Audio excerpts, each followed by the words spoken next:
మోషేకు తన సేవను నొసగి యెహోషువ జయమును పొందే.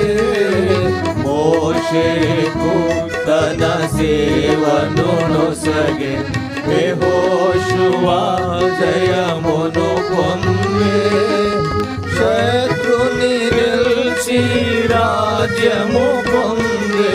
తన కార్యములను స్మరించి శత్రుని గెలిచి రాజ్యము పొందే. ఘన కార్యములను స్మరించి